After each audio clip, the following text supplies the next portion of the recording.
ইমানের পথে অবিচল থেকে আমার মরণ যেন হয়। তোমারই কাছে মিনতি আমার, তোমারই কাছে মিনতি আমার, ও গো চির দয়াময়।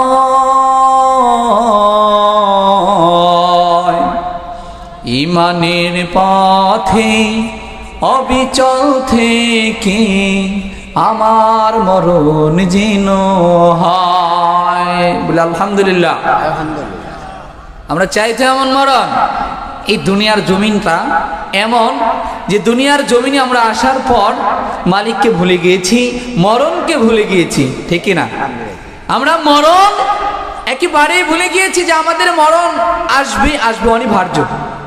সময় যখন শেষ হয়ে যাবে আমাদের মরণ যে একেবারে সুনিশ্চিত।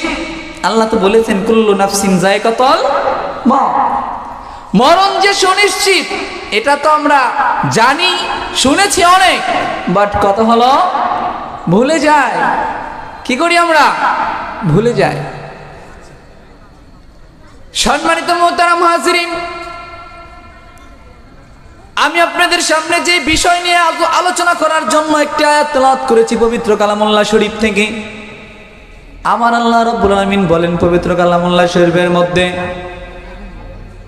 কুল্লাই ইয়ানফাকুমুল ফিরার ইন ফারারতুম মিনাল মাউত। বান্দা আমার, দুনিয়ার জমিনের মধ্যে তোমাকে আমি পাঠিয়েছি, জানি তোমাকে কতদিনের জন্য দুনিয়ার জমিনে পাঠিয়েছি।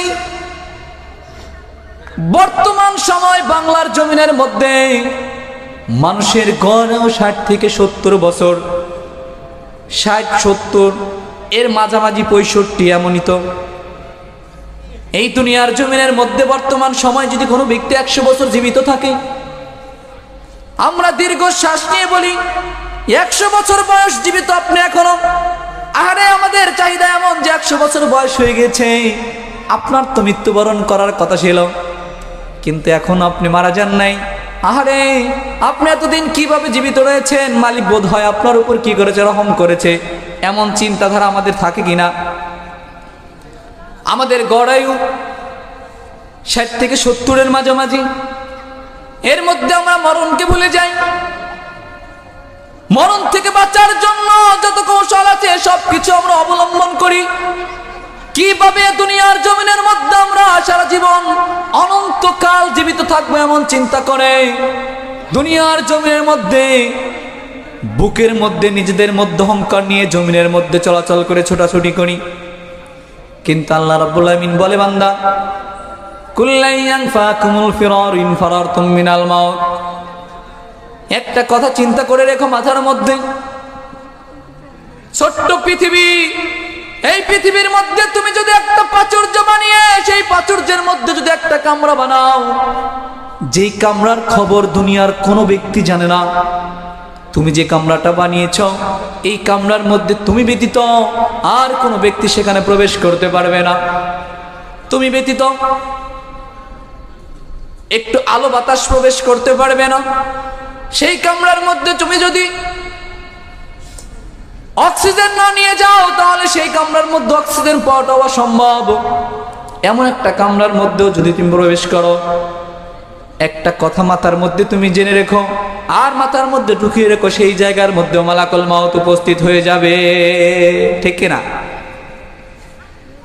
তুমি যেভাবেই মরণ থেকে বাঁচান করার চেষ্টা করো না কেন, অবশ্যই তোমার মরণ সুনিশ্চিত। মরণ তোমার নিকটে আসবেই আসবে। তাহলে এখানে আমরা যারা উপস্থিত হয়েছি, এখানে কি কোনো ব্যক্তি আছে এমন যে আমি মৃত্যুবরণ করব না? আছে এমন? আমরা এখানে সকলেই মরণশীল, এটা আমরা সকলেই বিশ্বাস করি। আমি দুনিয়ার জমিন থেকে চলে যাব, কিন্তু দুনিয়ার জমিনে চলতে গিয়ে সংসারের তাড়নায় বিবি বাচ্চার জন্য, মা বাবার জন্য, ভাই বোনের জন্য মালিককে ভুলে যাই।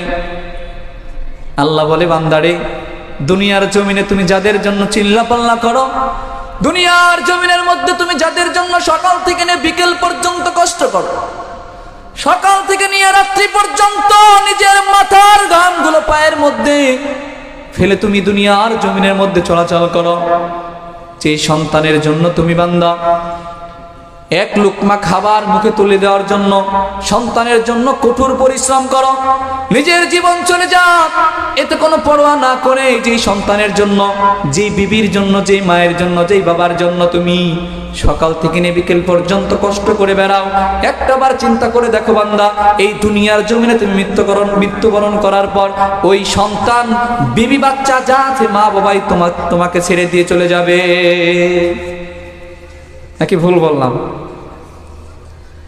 ছেড়ে দিয়ে চলে যাবে না?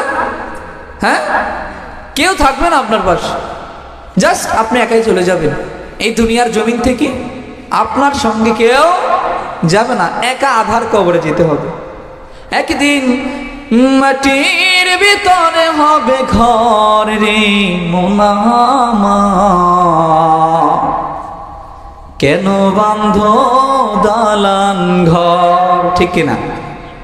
মাটির ভিতর ঘর হবে তো আমাদের, নাকি আমাদের মাটির উপরে রাখবে? এই দুনিয়ার জমিনে থাকবো আমরা কেউ, সকলেই তো একদিন চলে যাব। এখানে আমরা যারা এতগুলো লোক বসে আছি চাতক পাখির মতো, এত রাত হয়ে গিয়েছে, আমরা কি কেউ দুনিয়ার জমিনে থাকবো? একদিন মাটির ভিতরে হবে ঘর রে মোনামার, কেন বান্ধ দালান ঘর রে মোনামার, কেন বান্ধ দালান ঘর। প্রাণ পাখি উড়ে যাবে পিঞ্জর ছেড়ে,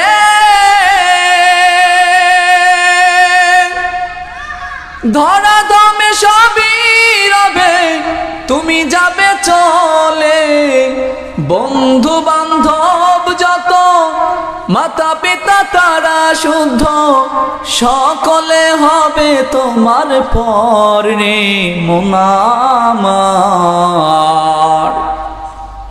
কেন বান্ধ দালান ঘর রে মোনামার,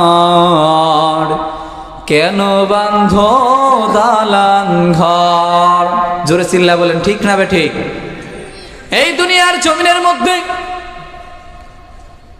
20 তলা 50 তলা পর্যন্ত যদি তুমি প্রাসাদ বানিয়ে সূর্য তালা যেই জায়গায় 20 তলার মধ্যে যদি তুমি সেখানে গিয়ে লুকিয়ে থাকো, সেই জায়গার মধ্যে মালাকুল মাউত উপস্থিত হবে কিনা? অবভিয়াসলি উপস্থিত হবে। কেননা আল্লাহ রাব্বুল আলামিন মালাকুল মাউত কেমন ক্ষমতা দিয়েছে যে মালাকুল মাউত প্রবেশ করার জন্য ঘরের মধ্যে সদর দরজা দিয়েও প্রবেশ করতে পারে, আবার চাইলেও পিছনের দরজা দিয়ে প্রবেশ করতে পারে, আবার মন চাইলেও ঘরের জানালা দিয়ে প্রবেশ করতে পারে, পারে কিনা?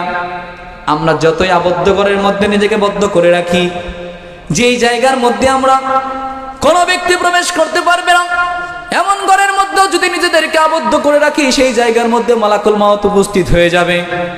তাহলে আমাদের কেন এত অহংকার, কেন এত এই দুনিয়ার জমিনের মধ্যে দাপট ক্ষমতা নিয়ে দুনিয়ার জমিনের মধ্যে আমরা ছোটাছুটি করি?